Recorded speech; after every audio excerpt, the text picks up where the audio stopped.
আসসালামু আলাইকুম। স্বাগত জানাচ্ছি আলোকবর্তিকা একাডেমির ভিডিওতে। আজকের ভিডিওতে আমরা আলোচনা করব উপবৃত্তি পোর্টালে বাউন্স ব্যাককৃত ডেটা কিভাবে চেক করতে হয় এবং কিভাবে বাউন্স ব্যাককৃত ডেটাগুলো আপডেট করতে হয়। তো সুপ্রিয় সহকর্মীবৃন্দ, আপনারা নিশ্চয় অবগত আছেন যে এই মুহূর্তে উপবৃত্তি পোর্টালে যে কাজগুলো চলছে তার মধ্যে একটি হচ্ছে বাউন্স ব্যাককৃত ডেটা আপডেট, অর্থাৎ যে ডেটাগুলো বিগত অর্থ বছরগুলোতে অর্থাৎ 2021-22 অর্থ বছর, 2022-23 অর্থ বছর এবং 2023-24 অর্থ বছরের বিভিন্ন পেমেন্ট চক্রে প্রধানত দুইটি কারণে, একটি হচ্ছে এমএফএস নাম্বার ভুল থাকার কারণে, অর্থাৎ মোবাইল ফিনান্সিয়াল সার্ভিসের যে অ্যাকাউন্ট নাম্বারটা আমরা দিয়েছি ছাত্রছাত্রীদের নামের এগেনস্টে, সেখানে যদি ভুল থেকে থাকে, অর্থাৎ নগদের পরিবর্তে যদি বিকাশ অথবা অন্য কোনো এমএফএস সিলেক্ট করা হয়ে থাকে, সেক্ষেত্রে সেই টাকাগুলো যায়নি অভিভাবকের অ্যাকাউন্টে। দ্বিতীয় আর একটা সমস্যার কারণে হতে পারে, সেটা হচ্ছে কোনো কারণে যদি এমএফএস অ্যাকাউন্টটি ব্লকড হয়ে থাকে বা ইনভ্যালিড মোবাইল নাম্বার হয়ে থাকে, এই সমস্ত কারণে বেশ কিছু অভিভাবকের অ্যাকাউন্টে টাকা যায়নি, যে টাকাটা আইব্যাস থেকে ফেরত এসেছে। তো এই ডেটাগুলো দেখার জন্য আমরা উপবৃত্তির পোর্টালে প্রথমে আমরা রিপোর্টে যাব। আমরা দুই জায়গা থেকে আসলে দেখতে পারি, একটা হচ্ছে রিপোর্ট, আর একটা সংশোধন করার জন্য আমরা এখানে পেরোল অপশন থেকে যাব। তো আমার মতামত হচ্ছে, আমরা যদি প্রথমে রিপোর্ট থেকে নিশ্চিত হয়ে নিই যে আমার বিদ্যালয়ের কোনো সেশনে বাউন্স ব্যাককৃত ডেটা আছে কিনা, সেক্ষেত্রে বিষয়টা সুবিধা হয়। পেরোল থেকে গেলে সেক্ষেত্রে একটা কনফিউশন তৈরি হতে পারে। আমি এই জিনিসটা একটু পরে দেখাবো আপনাদের। তো পেরোল রিপোর্ট অপশনে আমরা প্রথমে রিপোর্টে সিলেক্ট করলে এখানে 4টি সাবমেনু আসে। শিক্ষার্থীর রিপোর্ট, ডিসবার্সমেন্ট রিপোর্ট। আমরা এই ডিসবার্সমেন্ট রিপোর্ট অপশনটাতে যাব। এখান থেকে আমাকে সিলেক্ট করতে হবে, রিপোর্টের ধরন নির্বাচন করতে হবে। তো শুরুতে আমরা সারসংক্ষেপ রিপোর্টটা আমরা দেখব যে আদতে আমার বিদ্যালয়ে কোনো বাউন্সড ব্যাককৃত ডেটা আছে কিনা।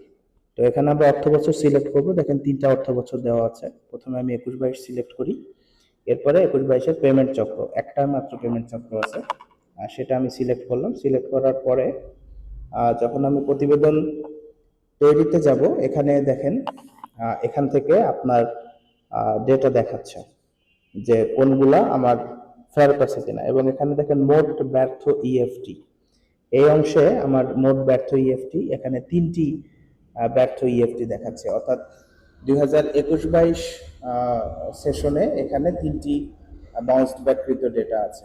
আমি আবার আগের পেজে ফেরত যাই। এখান থেকে এবার আমি অর্থ বছরটা চেঞ্জ করে দিলাম, 21-22-এর জায়গায় 22-23 করে দিলাম। এরপর হচ্ছে পেমেন্ট চক্র, এখানে একটা সিলেক্ট করলাম। করার পর যখন আমি রিপোর্টটা তৈরি করলাম, সেখানে দেখাচ্ছে মোট ব্যর্থ ইএফটি এখানে 0। তাহলে আমরা দুইটা পরিস্থিতি দেখলাম। একটা হচ্ছে একটা অর্থ বছরে আমরা কিছু পেয়েছি, 21-22-এ এখানে আমরা 3টি ব্যর্থ ইএফটি পেয়েছি, আর 22-23-এর একটা পেমেন্ট চক্রে কোনো ব্যর্থ ইএফটি নাই। তো একইভাবে আপনি এখানে অর্থ বছর পরিবর্তন করে এবং প্রতিটা অর্থ বছরের যে পেমেন্ট চক্রগুলো আছে, সেই পেমেন্ট চক্রগুলো পর্যায়ক্রমে চেঞ্জ করে করে প্রতিটা রিপোর্ট আপনি দেখবেন।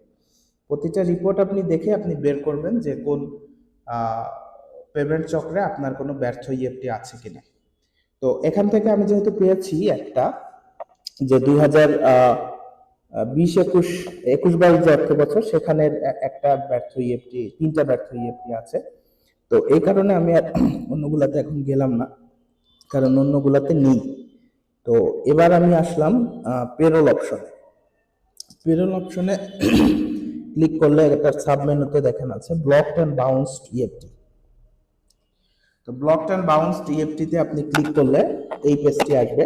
এখানে প্রথমে আমাকে অর্থ বছর সিলেক্ট করতে হবে। আমি ইতিমধ্যেই জানি যে কোন অর্থ বছরে আমার ব্লকড এন্ড বাউন্স ইএফটি আছে। তো সেটা আমরা দেখেছি যে 21-22-এ আছে, এবং সেটার পেমেন্ট চক্র যেহেতু একটি পেমেন্ট চক্র, এটা সিলেক্ট করে নিলাম। এখন যখন আমি খুঁজুন বাটনে ক্লিক করছি, দেখেন এখানে আমার 3টি ডেটা চলে এসেছে। আমি ওখানে রিপোর্টে দেখেছিলাম যে 3টি ডেটা আমার হচ্ছে ব্যর্থ ইএফটির ওখানে আছে। তো এখানে এই 3টি ডেটার এখানে দেখাচ্ছে, স্কুলের নাম দেখাচ্ছে, অভিভাবকের নাম দেখাচ্ছে, তার অ্যাকাউন্ট নাম্বার, এবং এখানে দেখেন ব্যাংকের এখানে যেটা দেখাচ্ছে সেটা হচ্ছে বিকাশ। অর্থাৎ এইখানে বিকাশ সিলেক্ট করার কারণে এই অ্যাকাউন্টগুলোতে টাকা যায়নি। তো এখানে যে কাজটা আমাকে করতে হবে সেটা হচ্ছে এই যে ডান পাশে যে এডিট বাটন আছে, এডিট বাটনে আপনি ক্লিক করবেন। ক্লিক করলে এই পপ আপ উইন্ডোটা আসবে। সেখানে মোবাইল ব্যাংকিং এখানে আছে, মোবাইল ব্যাংকিং এর নিচেই যে খালি ঘরটা আছে এখানে ক্লিক করে আমাকে নগদ সিলেক্ট করতে হবে, এবং এই নগদ সিলেক্ট করার পরে আমি এটা সংরক্ষণ অপশনে আমরা ক্লিক করব। ক্লিক করলে এটা দেখেন সফলভাবে সংরক্ষিত হয়েছে। এবং যখনই এটা সফলভাবে সংরক্ষিত হয়েছে তখনই এখানে দেখেন আইবাস রিটার্ন এডিটেড এই বাটনটা চলে এসেছে, অর্থাৎ এইখানে আমাদের কাজ সম্পূর্ণ হয়েছে। বাকি ডেটা আমরা এখনো এডিট করিনি, কারণ একবার আপনি আইবাস রিটার্ন এডিটেড যখন হয়েছে এটাকে আপনি আর দ্বিতীয়বার এখানে কাজ করার কিছু নাই, অর্থাৎ এখানে আপনি সংশোধনটা সম্পন্ন করেছেন।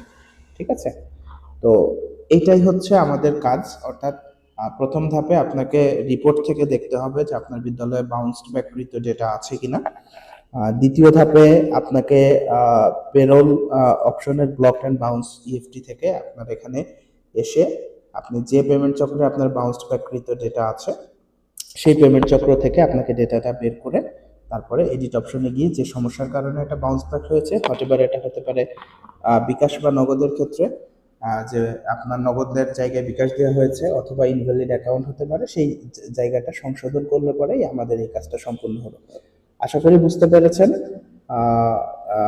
এরপরেও যদি কোনো প্রশ্ন থাকে সেক্ষেত্রে আমাকে কমেন্টে জানাতে পারেন, আমি চেষ্টা করব সেটা সমাধান দেওয়ার জন্য। তো আজকের মতো এ পর্যন্তই। ধন্যবাদ ভিডিওটি দেখার জন্য। আর ভিডিওটি ভালো লাগলে আর এরকম আরও ভিডিও যদি মনে করেন যে তৈরি করি সেক্ষেত্রে আমার চ্যানেলটি সাবস্ক্রাইব করবেন এবং ভিডিওটি লাইক, কমেন্ট এবং শেয়ার করবেন। ধন্যবাদ সবাইকে।